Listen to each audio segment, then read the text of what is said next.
You have to get home. Like, you have to get into bed. We have to have sex. So mechanical and so robotic. Ew. Like you're gonna get the ick about your husband. You don't want to get the ick about your husband when you're trying to have a baby. You can wake up one day and be like, oh my God, like, I don't even like him anymore.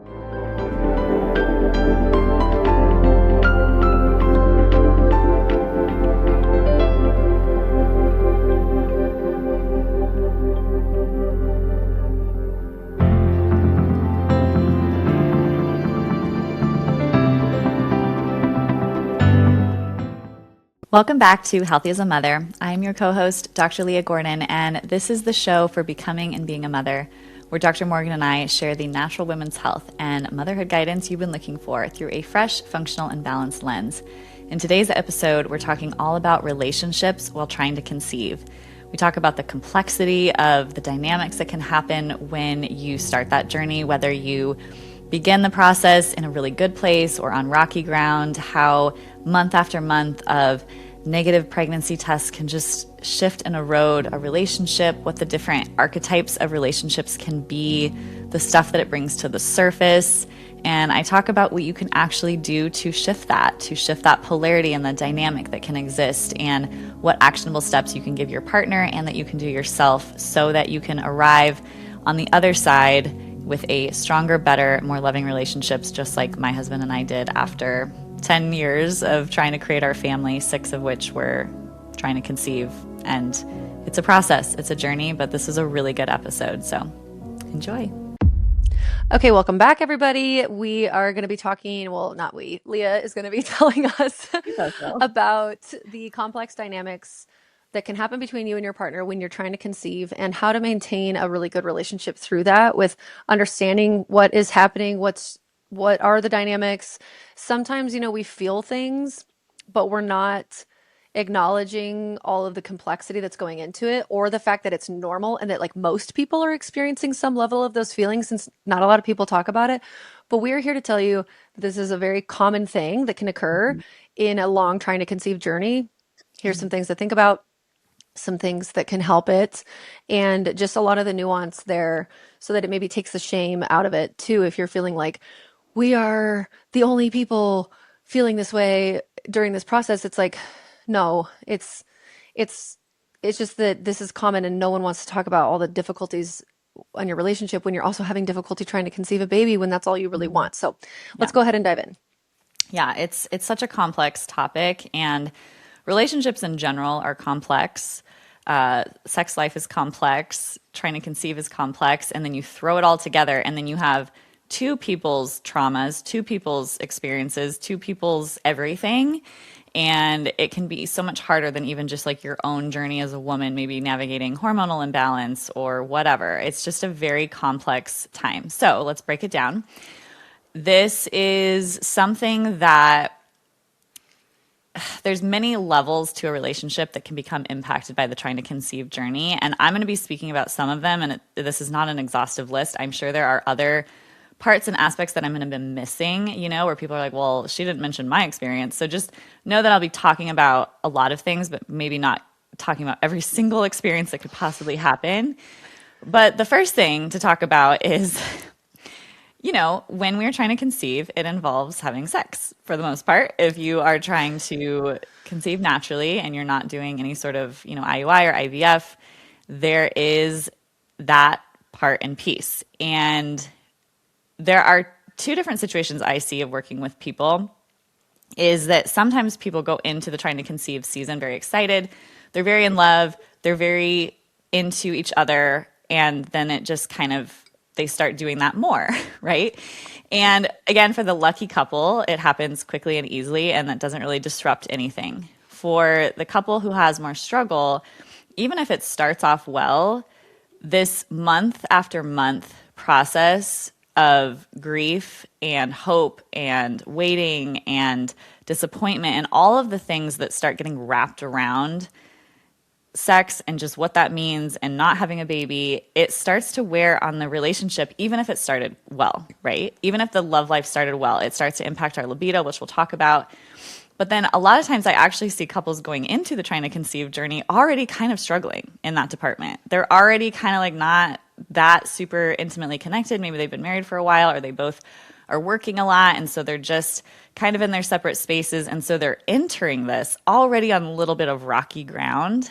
And then that just blows it up even more. So whether you're entering trying to conceive in a really good place or a rockier place, this happens sometimes to both situations. And the biggest thing that people always talk about is that sex starts becoming a chore. It is no longer something that is necessarily fun or exciting or this thing that you do because you love each other and there's this beautiful connection. It's like this is a means to an end. We have to have this. I mean, I literally have couples who are like calling their husbands like, you have to get home. Like, you have to get into bed. We have to have sex. Like, that is not the energy that breeds like love and connection. And I've had male patients report that they feel like they're being used. Like, literally, they feel like being used, that they are just a vessel to give her a baby, and that there's nothing more. And for some women, they kind of lose that, again, connection with them as a person and a partner. And they only really ever want to have sex when it's ovulation time because they are so consumed during all the other times with tracking and planning and trying to do all the things that they're trying to do to make sure that this happens. And that can kind of erode and affect them. And then it's a double-edged sword, especially when we talk about libido and desire and sex and fertility, because it's a vicious cycle that plays in on of itself. So if a man is now feeling in a not, like, I'm talking about heterosexual couples, again, if you are a same-sex couple, you are not having sex to try to conceive. So there are other impacts that impact your relationship if that's the case. But for the most part, same-sex couples obviously go down treatment and they're not necessarily having months and months and months of tons of loss and sadness and all of that. So it's a slightly different situation, but I just want to have that caveat. So in a heterosexual couple where you're having sex to try to conceive, if the man is now feeling kind of demasculinated or just not as connected, then he's not going to be pursuing her in other times as well, and then she feels less desired, and it's just this like vicious cycle that like spirals into a really challenging place. The other thing that happens is your nervous system starts to be kind of shaken, especially when the safety of what you assumed would happen, like if you're a woman and you just assumed like we're just going to have sex, we're going to get pregnant, and that starts to not happen, your nervous system starts to panic and goes on like high alert. And that's the complete opposite nervous system that you need to have desire and to have sex. And then what happens for some women is because they are not in their parasympathetic, they're not in their feminine, they're not in this like really lovey, gushy place. When they have to have sex, it's because of a timeline. It's like, oh, I'm ovulating today. Not because I feel like it, not because I'm like feeling connected to my partner and I'm loved and I just feel all the, not that you're not loved, but I feel like very loving. It's like literally it's the calendar. It says, I just ovulated. We have to have sex. And if you're not ready for that and you're not giving yourself time and space, then you can sometimes have pain because you're not ready and you're not in it and you're literally just having sex. It's so mechanical and so robotic. And then that creates more negative experiences that you're not going to want or crave. So outside of this window of ovulation, your guys' sex life starts to kind of unravel. And that's hard. It's sad because it's like this thing that was just like maybe and maybe not spontaneous and kind of easy or fun or pleasurable. Yeah, now there's a job to it and it feels like stressed, panic. Oh, you're going to be out of town? Well, wait a minute. We need to da da da. And I mean, I have very easy conception and even I fall into this trap. Like because Mm-hmm. it's heady and you're like, well, and especially if maybe you'd had a loss and then you're trying again or whatever. And it just, I don't know. It's sad how this thing can transform to like a job, a purpose, and how unsexy a job and a purpose is. It kind of reminds me it's not the same thing because it's even there's like an element to me, like when I think about this, it's just I feel like melancholic, like sad. Like it's a Mm-hmm. sad feeling. Whereas then like you know how at the end of pregnancy they'll say that sex is a really good way to prep for labor and Mm-hmm. to maybe induce labor and stuff. So then maybe you're doing that again, like where you're having a lot of Mm-hmm. sex at the end, but it's not because you're necessarily wanting it. You're like, we just sort of like need to do this. We sort of have to do Mm-hmm. this. And Yes. and also with your big belly and stuff. And sometimes it's like you're just laying there and you're like, okay, do the thing because I need your Totally. seed, but I don't Yes. want to be participating in this. It It has a feels little bit very of, Handmaid's Tale. It's like, okay, now it's time to like have the sex, you know? It's like have yeah, the and you're, I sex. don't know. It's, what do we do about that? We'll talk about it. There's a Okay. lot to do, but we need to talk about what's going on first. The other thing that comes up with couples is hard times often erode the shells that we wear. That's Ooh, you know what? I'm thinking of like wind going through those tunnels in that really beautiful red rock area of Utah and it like erodes the mm, shape. Is that what you're yeah, talking about, sort kind of, of? sort of. So Okay.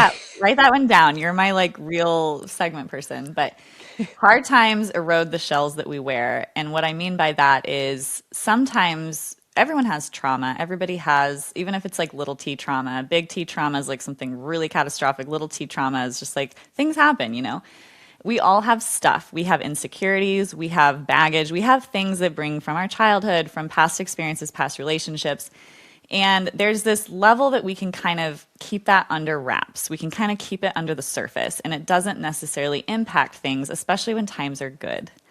You know, it just doesn't bring things up. You're not being triggered, things are not hard. Challenging times and struggle for some people, like I said, erode that shell that we can put ourselves in, and our stuff starts to rise to the surface. So both partners can have that happen, whether that shows up as insecurity, not feeling like they're good enough, feeling guilt, especially the partner who has been labeled as the quote unquote like infertile person or a person who's struggling, or if someone's just trying to conceive and they don't know that there's infertility, there's less of that. But if you're long into the infertility journey and have discovered like you have PCOS or he has low sperm or whatever, like people will feel guilt, and then the opposite partner can feel resentment. It can bring up all sorts of stuff, you know, trauma of past experiences. And so now you're dealing with that, right? So not only just like the act of sex becoming a chore and that whole dynamic of libido, now you both have these bubbling up things like coming to the surface. And then we talk about the masculine and feminine dynamic, which I talk about all the time in my libido course and just in general because it impacts things so much. And what happens in the fertility and trying to conceive space is, let's just take a classic heterosexual couple where the woman is a little bit more on the more feminine side and the man is little bit more on the more masculine side. And again, this doesn't mean boy or girl. Sometimes it's flip-flopped and the woman is more masculine and the man is more feminine. And in those situations, it might not impact your relationship as much as it would if you were the other way. Because the act of trying to conceive and navigating everything and reading and learning and trying to control, and here's all my supplements and here's this routine and we have to do this and this and this and now I need you to go to the doctor and I need you to do this, and you're basically navigating and controlling and orchestrating everything as the woman, that is inherently putting you in your masculine energy. Mhm. And the man who's like, I don't really know anything about this. Like, I just think we have sex. And like, I don't know what you're doing. I don't know anything about this. And so they kind of like back away and kind of step into the background or kind of surrender to whatever she's doing. Like, she's the one who's going to the doctor. She's the one who's like doing all this stuff. So I'm just going to kind of like sit back and see what I need to do. But that puts him in his feminine. And so now The you're worst. the worst, and like the polarity has now shifted. And so again, if your relationship came together and that attraction originally was there because the woman was a little bit more feminine and the man was a little bit more take control, have action, like maybe he feels really masculine and control in his job. Maybe he's a finance guy and he's like, oh yeah, I know about this and blah blah blah, but he doesn't know anything about fertility. Like, he's not going to be the one who's like, I'm taking control of this, honey, you sit down and let me tell you all the supplements you need to take and I'm going to do all these things. It's like most men are not playing that role. And so it puts the woman more in her masculine and him in his feminine. And so that creates a lack of polarity and or a conflict in your polarity energy that again impacts and erodes the relationship, not only the sexual part of the relationship, but just like the connection part of the relationship. And you start to feel like you're living with your roommate or your mother or your father or whatever. No, that I think is actually so huge because hmm the you're gonna feel like ew, like you're gonna get the ick about your hmm husband, hmm and you don't hmm want to get the ick about your husband when you're trying to have a No baby. ick. Nope. No ick. But it is, there's something like it's sweet, you know, like it's sweet of them to defer. Wes is really good at this. He is inherently masculine, but he defers to my hyper insane control mechanisms that I have about life sometimes. And he defers to me. He lets me do it and have it, and I appreciate that in him. But also, then there's actually a part of me that doesn't really like it because Yes. then I'm in charge and I don't want to be in charge. I want him to be like to take the lead and the control, whatever. I'm trying to Yes. think of an example right now, but it's like in some it's like there needs to be a flow that can snap back into the functional pattern of where you two and your unique dynamic live, because there will be some women who are inherently more masculine and men who are more feminine, not feminine, but in that energy, I guess. Mm-hmm. And that's where they like it. And that's Yes. where it works really well. And so then you need to keep it that way, right? Like, or Mm-hmm. the vice versa. I feel like most of the time it's going to be vice versa. And so it's like, we don't want to, it can get weird when they're so like supplicated. Is that the right word? Like submissive, I guess, whatever it Yeah, is like to us being submissive, like, maybe that could be a yeah, word, I like, well, think. you need to do this because I'm doing this and the blah, blah, blah, blah, and blah, blah, blah. And like, well, you don't really know because you're not tracking and you don't know my things. And then they're just like, oh my God, okay, shit. Like, Yeah, all yeah. They're like, I don't know what to do. So I actually, in my patient appointment yesterday, had this exact conversation with my patient. She's getting ready to try to conceive for her baby number 2. And so I'm going to share what I told her because I thought it was really great and it kind of just like channeled through me and I thought it was really helpful. But first, I'm going to just break down a couple of the different archetype patterns that can happen with relationships. And again, I'm sure there's way more, but these are like a few. So if you're listening, you're like, oh yeah, I fit into this one. So the one I sort of just mentioned was the project manager and the avoider. So this is the partners tracking everything, doing everything to like the female partner of just kind of taking control of like, I'm going to manage this project. And I see this mostly in women who are go-getters, who are high achievers, who maybe do have work outside of the home and have been in higher positions of just authority or control, or just they're good at managing projects in general. So fertility just becomes the next project that they're going to manage and that they're going to, do all the things and it's going to be fine. And then the partner kind of becomes the avoider. He withdraws, he shuts down, he's just like doesn't really know what to do because this isn't a space where he feels authority. Even if he is a more authoritative kind of guy, this is not a space he feels comfortable in. And or he feels bad or weird or like it's bringing up trauma, he feels insecure, some reason he's like shutting down. So she becomes like, I'm the project manager and you are my little man who I little have sex with like once a month and you do what I say, and it's this weird dynamic that is created. Not weird. I mean, it's common. I've been in all of these, right? Like for so long, I mean, I'm navigating so much with my husband during our infertility journey and having babies, 2 babies, losing a baby, like it, I've been a lot of these, but we've worked through so much. And I just want to have a caveat that we have the best relationship ever. I feel like we are way better than we were in ever any other time in our relationship. And because we are so attentive and determined to thrive in this situation. However, I will say another caveat is that a lot of it is because of who my husband is. And so I'm not saying that like this can be beautiful and perfect with every partner or like your partner should be listening to this is what I'm saying. Like give this to your partner so that he understands and knows as well. And I think we have an episode where Mike shares about how to be like the partner and trying to conceive, but if not, there's an episode where he explains his side of things. I'll link it. Okay, but we should do another one of like other things that he can do and who you can be, because inherently what I told my patient yesterday is men want to please us. They love us. They want to do good by us, but they might be following the wrong map. And a lot of times it's a map that they're making up in their head based on assumptions or past experiences or modeled behavior that they saw from other men in their life or didn't see from men in their life, that they are trying the best that they can. And you really have to give them the map to follow. Because they're good at following a map, but you have to give it to them. If you don't give it to them, then they don't know how to please you. They don't know what it is that you're looking for and what you want. And now, a quick word from our sponsor. We've partnered with Needed to bring you this episode. Stress is something that many people can experience along the fertility journey, and it's something that influences how they handle oxidative damage. That's why supporting overall cellular health can be super valuable at any stage along the fertility journey. One product I personally love recommending is Needed's A-Quality Support. I helped contribute to formulating this product, but even if I hadn't, I would still be confident recommending it because it's so great. It's designed to provide antioxidant and mitochondrial support with ingredients like L-carnitine, green tea extract, ALA, and PQQ. I also love pairing it with Needed's comprehensive prenatal and their CoQ10 for a comprehensive approach. Visit thisisneeded.com and use code HEALTHYMOTHER to save 20% off your first order. Again, visit thisisneeded.com and use code HEALTHYMOTHER to save 20%. These statements have not been evaluated by the Food and Drug Administration. This product is not intended to diagnose, treat, cure, or prevent any disease. Okay, back to the show. Especially if in this like acute moment, things are just different than normal. And it's like, okay, I just think from right now, what I need from you is to be support. Like the way that you could support me the best is X, Y, and Z thing. I think that they would love that. I mean, I would love that if my husband told me, I actually really need you to do these things. It would mean so much to me. I'd be like, oh my God, an insight into your head that I'm always wondering. Like it would be so nice to just be told that. And it's like, kind of it's conceptualized in this finite amount of time. Like we're going through this thing right now. This isn't going to be for the rest of our lives, but like I need you to sort of show up for me in these various ways. Yes. It would be really helpful. I'm coping with it the best way I can.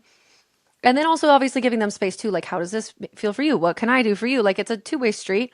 But yeah, I think that's such a good idea. Why do people not do that? It's duh. I don't know. Yeah. So that was part of what came to me with this patient yesterday. And I'm going to be intertwining it into my Decoding Desire course that's coming out in April, which this might even be past that. I don't know when this episode airs, but it's going to be good. So I'm excited. But basically, okay, so the next archetype are the silent grievers. So this is something where both people are hurting and you're just not sharing. And then emotional distance starts to grow. So it's not really that one is even taking control over the other. It's mostly like you're both sad all the time. And it's just you're not able to, you don't know how to open up to each other and connect, or you feel guilty. I mean, I had elements of this along our journey where I didn't really want to talk to my husband about how sad I was because it was male factor, you know? And if I brought it up of like how devastated and sad I am and crying all of the time about how we're not getting pregnant, he would then feel really bad. Because he's like, this is like, I'm doing this to you in a way. It's like he's not, but he, you know, it's not his fault, but it's just if his body was different, I wouldn't be having this really hard, sad experience. And so I had to find ways to cope and process with different people, you know, therapists and healers and stuff like that. And then he, for a long time, didn't know how to deal with it either because he wasn't a person who would seek out support. And there were a lot of times when it was just sad. We were both just sad, you know? Like I've been the project manager and he's been the avoider. We've both been the silent grievers. It was just sad. The sex on schedule couple, this is where there's a lot of pressure. Especially, I see this a lot in couples that have a traveling partner. So military, oh God, I can't even tell you the intensity of the pressure that couples feel of like, my husband's home for like 2 months before he leaves again to be deployed. We have to get pregnant right now. And I'm just like, like I feel the pressure, like I feel the intensity. And like that not only kills, you know, it can kill a lot of things, but just it can, especially for the guy, it's like the performance, like you need to go right now. Like you have to be ready right now to have sex with me. We have this one time, you know, and there's just a lot of pressure. There's a lot of intensity and it can build resentment too of like, you have to leave again on another trip. Like we've only had 2 months to try and now you're going to be gone for 2 months. And like, you know, it starts to be like, do you even care about this? Like what's going on? And it's tricky when there's a lot of pressure of, we must have sex right now. You know, it's just not, it's not the best dynamic always for people. The other dynamic is the unequal burden dynamic where the woman feels like she's doing everything. So she might not be even in the energy of project manager of dictating and being like, I'm doing this and like, you just do what I say, you know, kind of thing. It's almost just like, I'm doing everything. You don't seem to be doing anything. You don't seem to care. Like, you're not even, like, do you even want a baby? Like, what? You've done zero initiative. You have not looked into anything. Like you're just here. And they're not like making any preconception changes. They're not like drinking less or starting to exercise or do any of that kind of stuff. Yeah. Like I'm doing everything. I go to a doctor's appointment like every 3 weeks. I'm doing all of these things. I'm doing all this stuff. And it feels like you don't even care, right? It feels like you're not doing anything. It's all falling on me and my shoulders. And that, again, can build resentment. It can bring up stuff. It can bring up your baggage. And so this is such an interesting time in a couple's life if this has happening to them, because not only can it shift the love life and the sex life, it can create these dynamics that are different. It can change the polarity of masculine and feminine, which inherently can create the ick or can create like all sorts of things. And then it brings up all your baggage and all your trauma and all your insecurities. And it's just like, whoa, like if there's any When like the death of a child to me would be the very worst thing in the whole world. I cannot imagine anything worse, like literally nothing worse. And I think it's like 90% of couples who have the death of a child get divorced. And I can totally understand why. Like that would be so hard. But on a micro level, trying to conceive an infertility is like that, sort of. I mean, this is where people who haven't been through it don't understand that trying to conceive and it not happening, and especially infertility for a long time, and or pregnancy loss, which is like the death of a child, and then going on to continue to try to conceive, it's such a unique experience that a couple goes through that, again, society doesn't know or accept or understand like they would if they actually knew you had a living child who died. And it creates, especially with the longevity of it, such a unique dynamic that if you don't have unique support, it can just unravel and it can be Well, really hard. yeah, the different coping mechanisms between people like that. I've seen it several times, unfortunately, where like maybe one person is just shut down. They're not even trying to deal with their grief. The other person is really wanting to talk about it and move through it. Or maybe somebody's being kind of like dismissive and toxic positivity. And then that's pissing the other person off because they're like, no, this is the worst thing ever. It's like the way that people grieve during that can push them so far away that it's not manageable anymore. And same thing with children with severe disabilities. There's another, the Yeah. statistic is also similar of Oh, very, yeah. very, very high divorce rates. Again, with coping. Yeah, 100%. I know that Wes's family knows that well, and that's so hard. And so I'm not just saying this to be like, oh, if you're trying to conceive, your relationship is doomed. I'm not saying that. I'm bringing up the validity and I'm validating you if you feel any element of this. But there are so many tools. I'm such a believer that we can heal our body, our mind, our baggage, our trauma. Like I've seen it, I've experienced it personally, and I'm such a believer of that. But we have to first identify and acknowledge what is truly in front of us, and then get the right support and do the practices and the things that we need. So the last thing I want to mention before I get into what to actually do is also what can breed resentment is just the timelines. A woman, there's biology at play too. We as women, for the most part, I'm generalizing, but once a woman's decided, like, I want to have a baby, it's like more than just a want. It's not like I want to have a piece of cake. And if I don't get the cake, I'm going to be really sad. It's like, it is a deep, guttural, biological drive that it supersedes like everything else. It is primal. It is all consuming. And we think about it and feel it every single moment of every single day. It consumes us. And you want like a newborn in your arms yesterday. And to Yes. not even to be pregnant yet. It's like the timeline, and even like the idea of it being 3 more months before we can do this or we have to do that. It's like, oh my God, it is. It's seriously, it's like the same sort of drive when you see a dog in heat and they're like they're acting so crazy, or like a cat in heat, you know? Yeah. And it's a little bit less intense because I know they only have that a couple times a year or whatever it is. But um it's maternal drive is one of the most powerful forces on earth. Yes, 100%. And it makes sense because we wouldn't be here, in many ways without it. I mean, obviously, things can happen without our consent, and that's the case, but the majority of us here have not come in that way.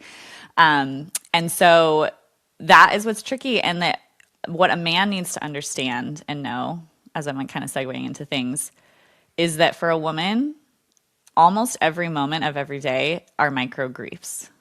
Like Easter is coming up. And a woman who's trying to conceive is like, oh, like I don't have a baby at Easter, and I'm probably, there's a high likelihood I'm not going to have a baby at next Easter, or it's March. That means I'm not going to have a baby in 2026. Like there's no chance for me to have a baby born in 2026 in the year of the horse. I used to be like, oh, my baby's going to be the year of the ox, in the Chinese calendar, the year of the dog, the year of the rat, the year of the whatever. And it's like every single year would go by. It's like, okay, like literally tiny little things like, oh, like my baby's not going to be in the same pod or group as my best friend's kids. And, now this time has gone by. And it's like every single moment, like my period came, like, you're probably like, as a man, like just think, it might not be on your mind.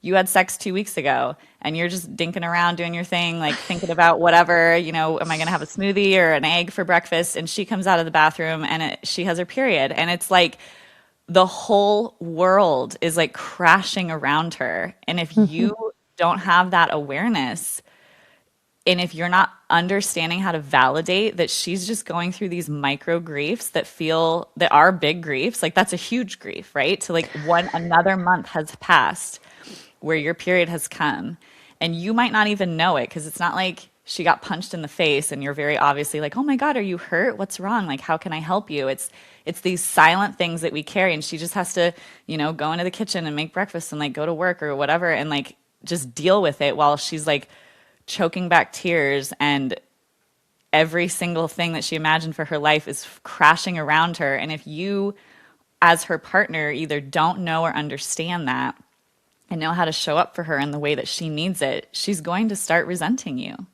Even if you're not doing anything wrong. You're like, I'm literally just making eggs, and then depending on your dynamic, she might escalate into anger and outburst because she doesn't know how to ask for what she wants. So then you make like a snide, like, comment of like, hey, and you like pinch her butt and she literally just like blows up at you because it's like, do not touch me. Like, I just got my period, like it makes you want to cry, not to like, yeah. I mean, it's just hard, right? Because to be in that space, it's like, he doesn't know. They're like, oh my God, like I didn't know, and then they're upset, then they're fighting. It's like, do you want to go like have sex right now? It's like, no, you don't. And it's just, but you have to, you have to like foster this. We have to try again. Like this month is, another month. And so it's just so hard in that regard, but there's so much that we can do. Well, and when men too see us like struggling, anybody, like they just want to fix. And it's like, there's nothing you can do besides. Yeah, or they avoid. Some men also like don't want to see us uncomfortable. So the dynamic that I had with my patient was that she's on these like meds and stuff moving into IVF for various reasons that I won't get into, but she's been very short and very like angry at him. And she's like, I don't know what is going on. I don't understand. And so I had her like talk to me about it. And at the end of the day, what we really broke down is that this has become a polarity issue. And this is like the little nugget I want to share with you on this podcast. Because what happened is, again, she becomes the manager, and not out of like they sit down like, you do it and I'm going to do this. She just naturally is like going to the appointments and doing the medication and doing the supplements and doing all of the healing things and trying to go to the sauna and blah, blah, blah, and all the stuff and just managing everything. But she's irritable. And so he doesn't know how to show up. And so he's like, oh, I need to get out of her way and just like let her have her thing. And I don't want to be in the way. So he's pulling back. But that is internally, subconsciously angering her more, because what she really wants and what she needs is she is trying to step into a season of bringing in another life. And we mentioned this on a previous episode that we just chatted about birth, but how the feminine essence is needed for birth. The feminine essence is needed for conception as well. The woman essence, the energetic piece that allows us to create life, is inherently feminine. We do not conceive in the masculine intensity of control. We conceive in the surrender. We literally receive the seed. We are surrendering to this life creation. And so there's a spiritual and an energetic level that's trying to get us into that space. What's tricky is the feminine can only exist when the masculine container is there to hold the feminine. And so if the male partner or the masculine partner is not showing up in that way, either because he doesn't know to do that or he doesn't know how to do that, she has no choice but to be the masculine. She cannot surrender without that masculine container. And so her anger was showing up because she needs him to step up. She needs him to hold that masculine container for her so she can surrender and relax. But he doesn't know how to do that. He doesn't know to do that. He's, again, following a map that he thinks is the right thing. In his mind, he's making assumptions. Oh, she's angry. I should get out of her way. That's the map I should follow. That's how I have a peaceful relationship. That's how we keep the peace, right? Is that I hide and I like get away from her. When she didn't know what she really needed and how to have this conversation of, no, actually, I need you to be on the phone with our insurance provider trying to figure out why we owe $3,000 for this medication instead of me for 5 hours today. I need you to like take over all these things, not in like a you do it, but like I need you to like literally come in this loving, masculine, embracing way of like, you know what, girl, I've got this. Mm-hmm. Why don't you go out into the park, go do something really beautiful that brings you joy, and just surrender today. I'm holding this for us. I'm holding all of these things that you are holding so that you can relax, because someone has to hold them. Someone has to plan the calendar. Someone has to schedule the appointments. Someone has to argue with the insurance company. Somebody has to do whatever, set the supplement schedule, do the things. Like, it has to get done. And so if your male partner or your masculine partner is not learning or stepping up to know how to do that, it has to get done, so you will. And so that's the first thing. And how I guided her through that, it was, first off, I wanted her to start connecting back to her feminine essence. And she's inherently more of a go-getter like me, more masculine in certain ways. But we all as women in this season can step into that more feminine essence, and we need to. And so I said, when was the last time what brings you joy? Like pure bliss. There is no agenda. There is nothing that it is trying to accomplish. It is just joy for the sake of joy. What would you do if that was the case? And she had a really hard time. She's like, she literally didn't know what to say.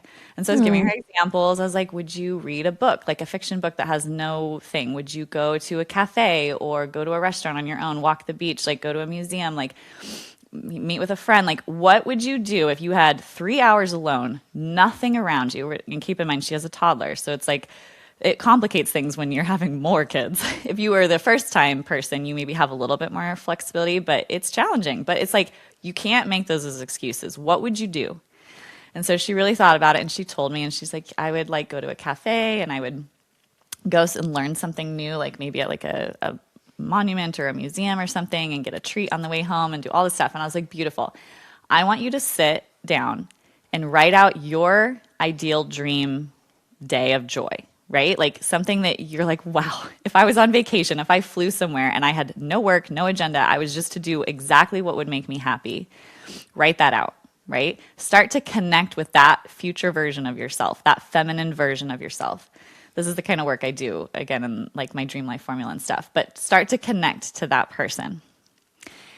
And then I want you to write out what needs to exist in your household and in your life to allow that to happen. What is the masculine container that must be there so that can happen? For you to leave for 3 hours during the day and go do this, what needs to happen? Okay, well, my husband or my nanny or somebody needs to make breakfast and feed my child, needs to call the insurance company, needs to blah, blah, blah, blah, blah, needs to, do the dishes and make dinner and prepare for whatever, needs to call the doctor and do XYZ. Make that list of what needs to be around for you to be that version of yourself. And then you look at that. It's like these two idyllic situations. If everything was perfect exactly as you wanted it. And then you write a third list of a list for your partner. This is his map. And you sit down and you have a conversation with him about what you're doing to say, I really need this. This is something I need. I need to be able to step more into my feminine while we are preparing to conceive. And in this situation, this was a short time because she knew she was going into an IVF transfer. But if you're just ongoing trying to conceive, you can do this on a smaller scale. It's not like he needs to do every single thing forever and you don't do anything. But just you start to shift that dynamic of, this is what's realistic that I can do and what I want to do to step more into my feminine, which means this is what I need you to do. And just like I'm doing all the medications, all the supplements, going to all the doctor's appointments, this is your role in us creating this family. Did you know proper hydration and mineral balance are key for hormone health, fertility, and preparing for pregnancy? This is why Dr. Morgan and I love Relight by Redmond's, the real salt people. A USA-made electrolyte powder with unrefined sea salt, over 60 trace minerals, plus bioavailable forms of potassium, calcium, and 2 forms of magnesium, malate and glycinate. These minerals support hormones, hydration, energy, and overall health. The best part is they taste delicious. I'm really picky about how things taste, and so you can rest assured this is Dr. Leah approved. I love lemon lime, but I know Dr. Morgan is a strawberry lemonade gal. Head to redmond.life and use code HEALTHYMOTHER to save 15% off your order of electrolytes, real sea salt, natural toothpaste, and so much more. Again, head to redmond.life and use code HEALTHYMOTHER to save 15%. Happy hydrating on your womanhood and fertility journey. Well, and it's providing too. It's men providing in this very fertility specific way Yes. to which should actually fulfill him in a way, because Yes. it should fulfill that instinct of wanting to provide. And it's just frame shifting a little bit where it's like, this is how you're going to maintain your masculine dynamic in our fertility dynamic. You're going to provide for me in these ways. I'm going to lean back into the feminine in these ways so that we can continue to keep the polarity that we want and need. And like, as it transitions into different phases, because guess what, fellas, like once she has a baby or whoever partner, you're going to be picking up the slack in so many other ways still. In Yeah. just, it's going to transform again. Wes, I'll link the Wes episode where he talks about this, because going through pregnancy and postpartum with somebody changes the way that you as a man have to show up, and it's okay, and it's like a character role change and shift, and this can be that, so that he's still getting his, like, the maternal instinct that we were talking about beforehand, how insane that drive is and how it's so powerful, and it feels so devastating every time it happens. It's like, for a man, in most instances, if he was not able to enact on that providing instinct, that would eventually wear on him. It would wear him down. He would not feel happy and satisfied and fulfilled. It's just the same sort of thing. And sometimes in these dynamics you've been outlining, like the archetypes, that all kind of goes away in the context of this. And so then, yeah, he isn't satisfied and happy. And then she's doing all the providing. She doesn't want to provide for. She wants to just be in her.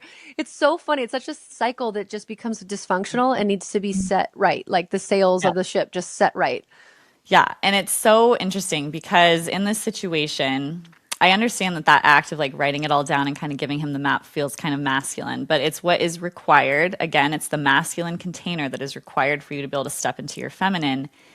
And once he knows the path to follow to be that provider, that masculine presence for you, the loving presence. Because if he loves you, he wants to do the best thing. He just doesn't necessarily know what that is, especially in this unknown environment, navigating things that are unknown, navigating your grief and your sadness and all the things. He's not sure what to do. So you give him that framework and that guidance and that map. And the interesting thing is that when he steps into that role, that more masculine control, not control, but just like protective and supportive role, it actually naturally increases his testosterone. Mm-hmm. So when men are in that masculine energy, it boosts testosterone and supports sperm. So the whole It's all meant to be. it's all meant to be. I know everyone's like, whatever, women can do anything. We can be firefighters. Like, we don't need men. It's like, whatever. Biologically, no, like biologically in this season, yes, women can do anything. I believe women can literally do anything that they want. We are amazing, powerful beings. But there is this dynamic in the life creation season of our life where the feminine, like as much as you want to be the one that gives the seed, you are not. You are the one that receives the seed. I don't care if that's like not what you want. That is the biology of it. You are the receiving in the feminine in this fertility space. And the more that you can live in that dynamic, the better things are biologically, meaning he's stepping into his masculine. It boosts his testosterone. It boosts his desire to want to support and protect. It naturally raises your estrogen when you step into the feminine, into the surrender receiving part. When you let him open the door for you, it literally boosts your estrogen. Like literally, which is what you need to get pregnant. And it's so powerful, especially women who have like thin, scanty periods. They are really struggling with that very voluptuous, full feminine feel. Like doing these kind of practices can help so much to help him shift. And yeah, and it is reminding me too of the Alison Armstrong book called The Queen's Code. And yes. I haven't read the book, but I listened to podcasts about it and I want to read it. It seems so interesting to me. And one of the takeaways that the first time I listened to an episode about anything about that book, one like particular sentence that I just decided to experiment with and try was the sentence, whatever you think. Like whatever you think is best. And so it was like she was saying the easiest way to get your man to kind of like flip back into the dynamic of being holding all of these, if you are like tired and burnt out, because I do have the tendency, both of us, we have the tendency to be managing way too many things in our like home life. And it's, for me, I don't know about you, but for me, it's dysfunctional control aspects. Like I want to know about what's happening and I want to be the one controlling it. And like, I'm also thinking about so many things with the kids. It's like they're myofunctional therapy appointments and they're this, they're that, and they're whatever. But sometimes it just becomes too much and I'm like, I can't do all of this. I can't hold it all because I'm freaking out. I'm overwhelmed. And so I did that for a couple of months where I like, anytime there was a question, anytime he would ask me a question, to defer the family dynamic decision to meet. What do you want to eat for dinner? Should we go to this place? What time should we go? I would just say, whatever you think is best, Yep. whatever. And you could like see the look on his face. It was not Mhm. conscious, but it was subconscious being like, well, like what? Yeah. Like I have to choose this now, you know? Yeah. But it actually helped so much because it took a lot of decision making away from me. It put it on him. I think he liked it. He appreciated it. We never had like an actual conversation about it. It was sort of my like own just silent experiment. And I was like, Hmm. time out. Why would I not always do this? I want you to take all of this on. And it's part of a family dynamic that needs to always maybe be like worked. This is the trying to conceive way. And things will change again once the baby's born, and things will change Yeah. again once they're a little older, and blah, blah, blah, and all these different stuff. It's like you always have to kind of come back to a way to right the ship. So it's good that you're Yeah. giving us tools so that we know how to right the ship. Yeah, I love that tool. And for anyone who does want a good like tool box for it, the Queen's Code is wonderful because it is about how to talk to men, about how to let them step into that space. And what I see a lot, both in myself and in the patients that I see, most of the people I support are millennials, and I I feel like our generation struggles with this the most. Again, I bring it back to like feminism all the time, and it's because it's disrupted this dynamic. And I'm not saying that what we have now is wrong. It's just we have to be conscious of it and aware so that we can intentionally shift that polarity when it's necessary. The polarity is necessary around desire and sex. The polarity is necessary around fertility. The polarity is necessary around pregnancy and postpartum and birth, like all of it. Like anytime that there is life creation energy, that polarity is necessary. And so it doesn't mean it has to be forever, but it really does. There has to be a conscious knowing and having tools to know how to shift it. Because what I find is that a lot of millennial couples are really balanced. Like the woman is very balanced in her masculine and feminine. You know, she's feminine, but she also works and she has these, you know, tasks, and she's not just sitting around like a wallflower, just like being like, whatever, like I have no opinion, I have no knowledge. It's like that is not happening anymore. Like maybe there was a time that happened. Maybe there are still people like that, but for the most part, the people I work with are not that way. They are very capable, amazing women who can do it all.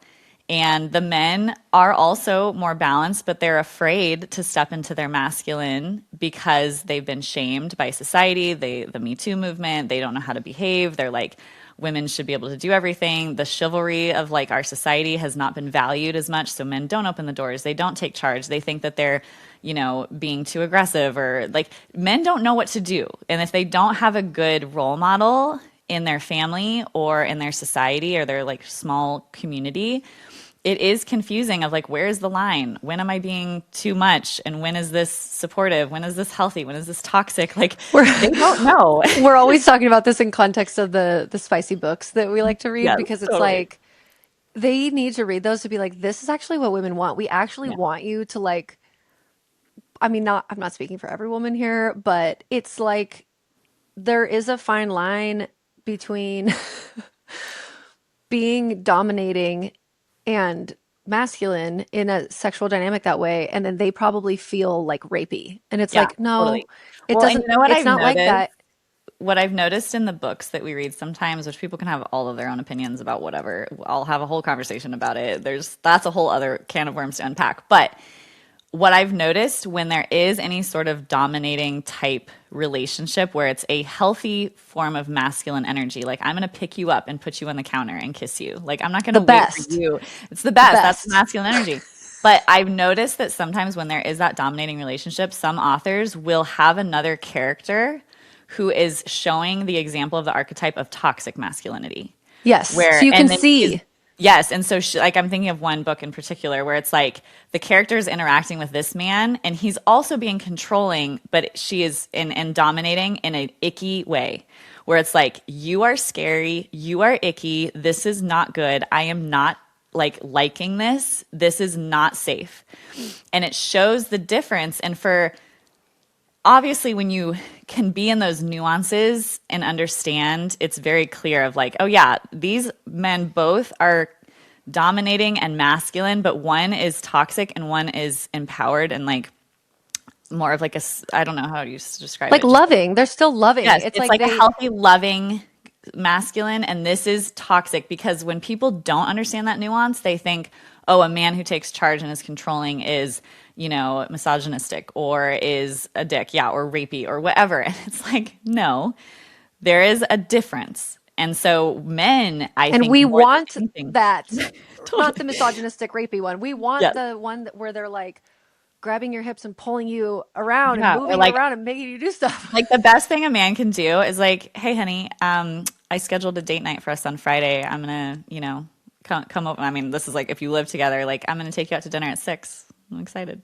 Yeah, And you're be just ready. like, Like what? we're Like, we're I didn't sitting. have to do anything. Like, you're going to take me on a date, and he opens the door and he does all this stuff because that's the masculine container. And she can relax and exhale and she doesn't have to plan or control. She literally just gets to be there. She just gets to be and be Don't even beautiful. ask her. Don't say, "Do you want to go on a date on Wednesday No, night?" we're going on a Literally just date. plan it. We're going Yeah. on a date on Wednesday night.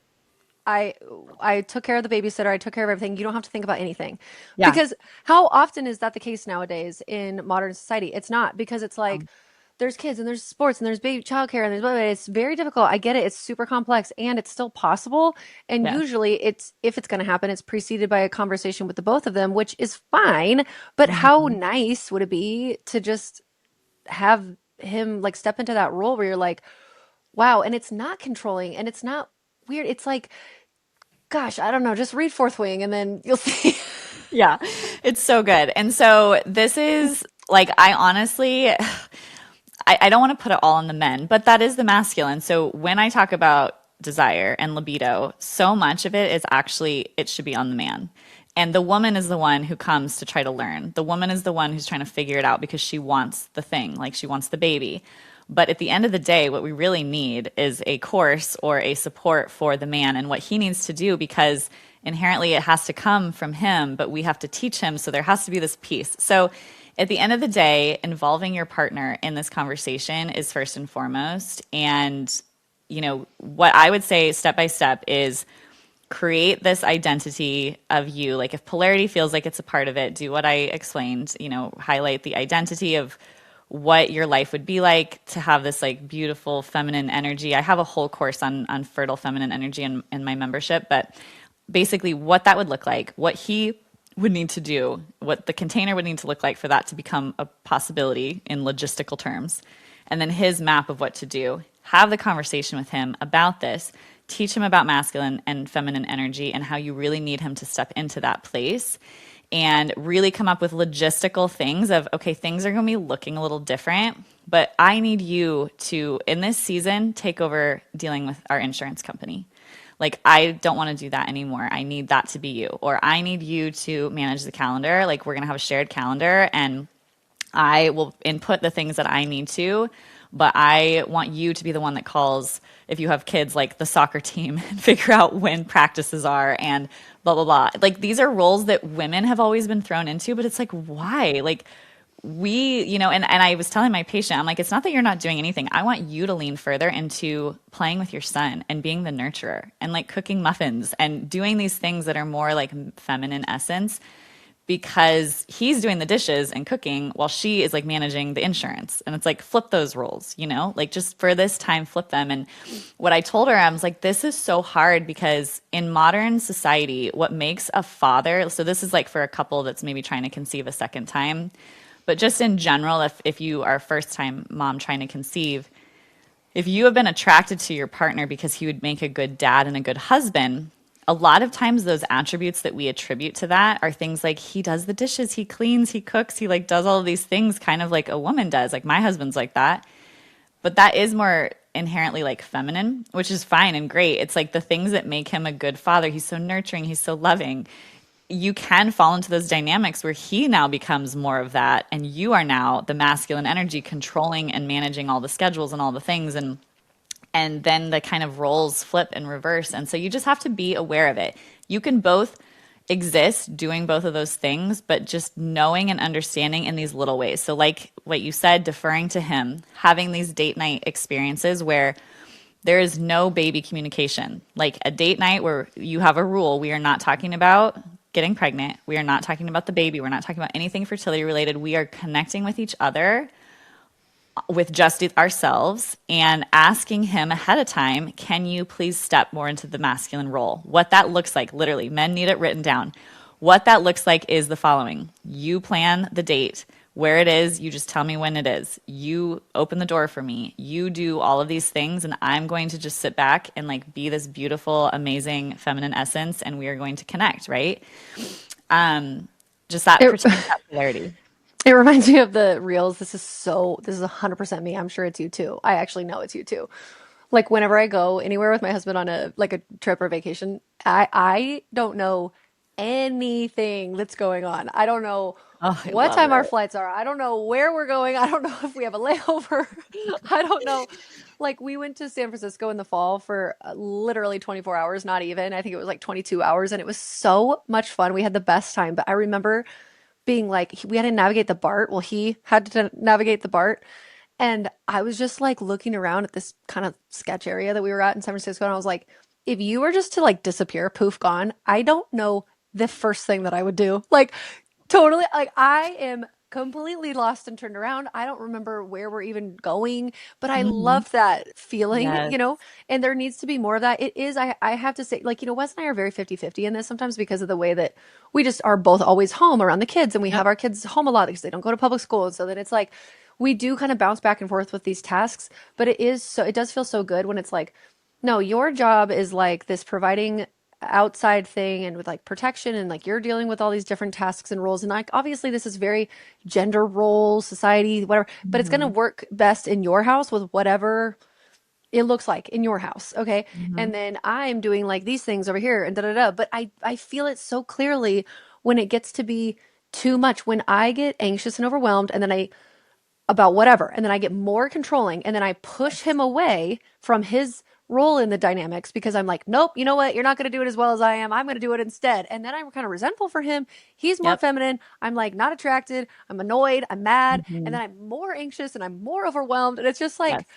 golly, it's so clear. Let's take a moment to hear a word from one of our sponsors. If you are wanting to balance your hormones and support your liver, your digestion, your sleep, your overall health, whether you're preparing for pregnancy or not, you have to check out Earthly Wellness. I love herbal tinctures. When you mix different herbs together, you get a synergistic effect that's even more powerful than if you were to take the herbs alone. And you don't have to take a handful of capsules. Yet finding good blends that are effective and that actually taste good is really hard. So I was thrilled when we discovered Earthly. For hormones and detox support, I would recommend their Liver Love, their lymphatic drainage, and their detox defense tinctures. To support stress in the immune system, consider their adaptogenic and immune support tincture and their sleepy time tincture if you are looking for support with sleep. And they also have a blend called Nourish Her Naturally, which has some of my favorite herbs such as dandelion, red raspberry leaf, spearmint, and nettles, and it tastes delicious. They even have a magnesium cream that you can rub on your feet at night to support sleep, stress, and your hormones. Their site is incredible. They have so much to offer, and their tinctures are absolutely delicious. Many of them are in a glycerite. My kids absolutely love them. They hold their mouth open like little birdies waiting for their Earthly tinctures. It's so cute. Head to earthly.com and use code HEALTHYMOTHER to save 10% on all their different products. You will be amazed at what they have. Earthly.com and use code HEALTHYMOTHER to save 10%. Okay, now back to the show. That what you just described is 100% the pattern I see in so many couples. That is exactly it. You're not, I'll handle it myself. I'll do the things. He becomes more feminine. Resentment builds. Libido goes down. Don't want to have sex. He feels insecure. He feels like a failure. That makes him spiral. His testosterone goes down. It's like this whole dynamic. And so, yes, it's like this conversation is at odds with the people who are anti-gender roles. I get that. But it's like there is a part and a piece where for some couples, like this is what is needed to help maintain a relationship in these dynamics. And if you aren't aware that this spiral can happen and that this can appear, then you kind of get blindsided. And if you're not being conscious of it and taking steps to support it, you can wake up one day and be like, oh my God, like I don't even like him anymore. I don't even want this. And that is not my goal for you. So feel into the things that make sense. For you, your relationship dynamic issue might be more of the trauma that's being brought up based on this process. It might be more, and I'm such a huge fan, I talk about this all the time, of therapy, of getting support, of processing your traumas, of processing your childhood, your past, getting into your subconscious, finding therapists that do that, whether that's EMDR, whether that's internal family systems. I love that form of therapy, whether that's hypnosis, if it's talk therapy. I would say personally, I find more benefit with subconscious work than just talk therapy, because if we just knew what it was. I mean, talk therapy is good if you're an external processor and that's how you process the current events of today. But to really get to the root of like what is driving behavior, it's typically living in your subconscious mind. So whatever thing you need to do to get into that subconscious, I think is essential for both of you. And, you know, you process the acute grief. That might be where talk therapy is great, of like, I'm really sad. Let me tell you what happened when my period came, versus why are you having anger that comes up when your husband does XYZ? Like, that is from a subconscious place. And really having both of you get that support, working on this polarity, understanding that, working on your identity about all of it, having like specific containers in the week where you talk about fertility. So this is when we sit down and we talk about what needs to happen next. This is our next doctor's appointment. This is what we're doing. Hey, I just met with my doctor and she really wants you to take these supplements. What I would really love for you is if you watch this documentary on products, and I want you to go through and actually get rid of the products that you feel are not a good fit. Like, don't do it for him. Don't go into his cabinet and go through his products and be like, I watched a documentary that said that this cologne is toxic, so I'm going to throw it away. First of all, that's super demasculinizing to him, to be like, she's coming into my space and like taking over. Instead, just like you would with a child, not that they're children, but you empower him to do it. You empower and to him be with a power. participant with you Yes. alongside this journey. Like, I'm doing my things and I really need you to do your things too. And I expect it to look kind of like this. Like, I want you to actually care. And so take 10 minutes. I'll watch the kids or I'll do whatever the task is so that you can go and clean out your products. We'll decide what we can buy for replacements. Yeah, exactly. So empowering him to help him take control. And if he's resistant, this happens. I've had patients where this happens. If he is resistant, he doesn't want to take the supplements, he doesn't want to do the things, then you guys need to like really like go to couples therapy, do a thing. Like, are you trying to have a baby and he is not? Like, what is going on? So this is in a relationship where both partners want it, but they're struggling. If you are like, he doesn't even want this, like he's actively told me he doesn't want to have a baby, but we're trying, like that's a whole other deeper conversation, which does come up, you know? And so there's so much to unpack, but just moving through the trying to conceive time without addressing these things, I would say isn't the best. And what's cool about it is, and what I tell my patients all the time and people in my membership is, especially on the male side, and remind him, one, every man is motivated by different things. If you are motivated by how things work and why things work, that doesn't mean he is. If you are motivated by, well, I want to be alive for my future children. I don't want to be, you know, I don't want to have a heart attack at 40. I want to be able to like see my kid gets to get married. That might not be his motivation. You have to tap into what motivates him and use that as his motivation to get curious and open these like open-ended conversations and start to understand, what is it that motivates you? For some men, it's like, hey, you know, if you improve your fertility, it'll actually improve your sex life, because they're the same. They, you know, they hear that and they're like, what?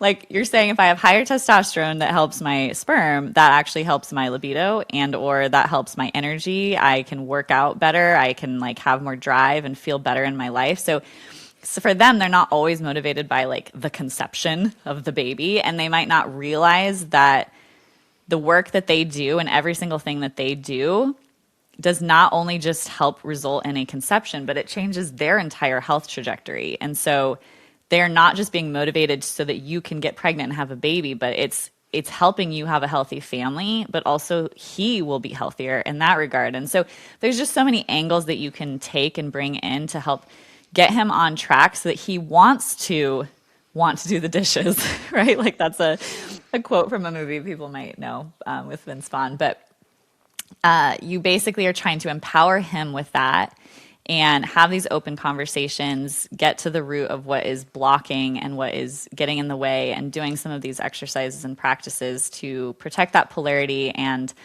protect the integrity of why you guys are together in the first place. And the last thing that I'll say around all of this is, just like I said with the fertility of how that passes along to his health, the work that you do now sets the foundation for parenthood.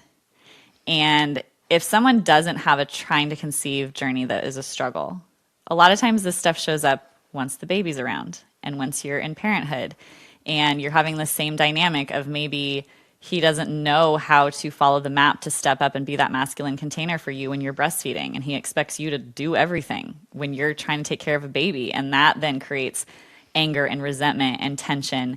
Whereas if you see this trying to conceive time as a precursor, as a gift to get all your baggage up and out, to start practicing these practices that are going to serve you so well once you become a parent.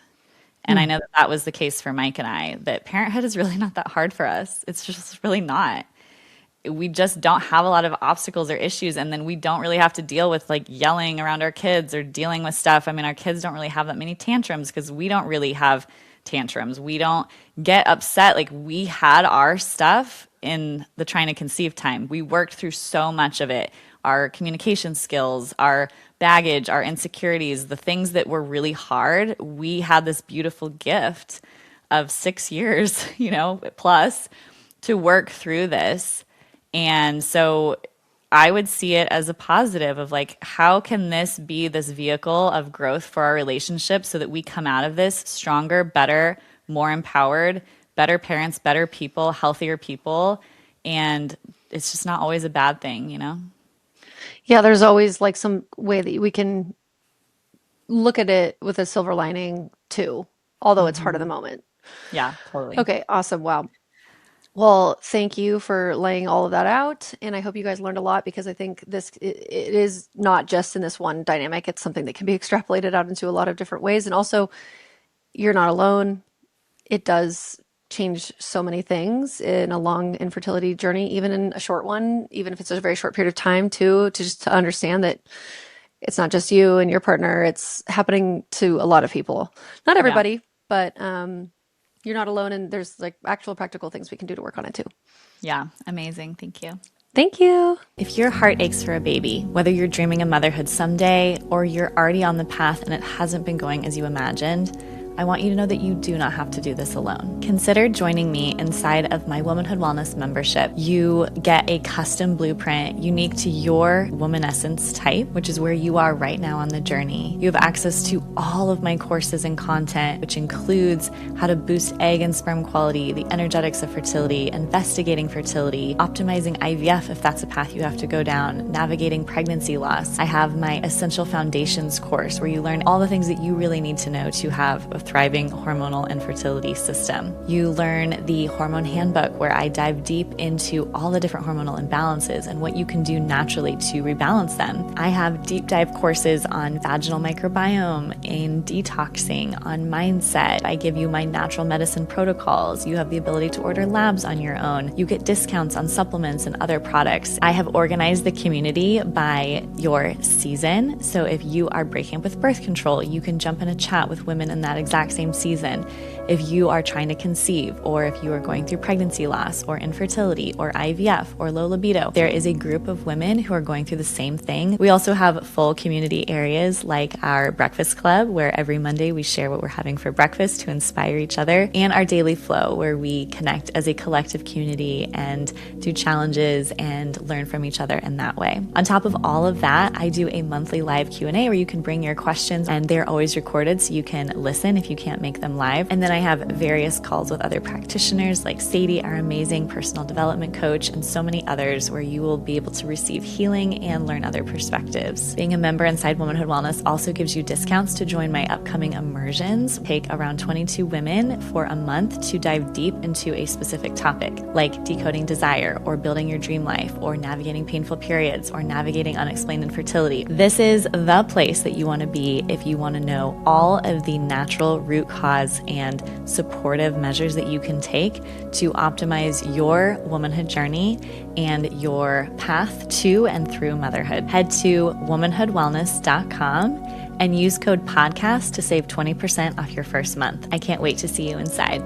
In order for others to hear this information, please leave a review with Apple Podcasts, subscribe, and share with a friend who would benefit from this content. Please remember that the views and ideas from this podcast are for informational purposes only and are not intended to be a substitute for medical care of any kind, including the diagnosis and treatment of any disease. Consult with your provider before integrating any of this information into your own healthcare plan. A healthier future starts now, and it starts with you.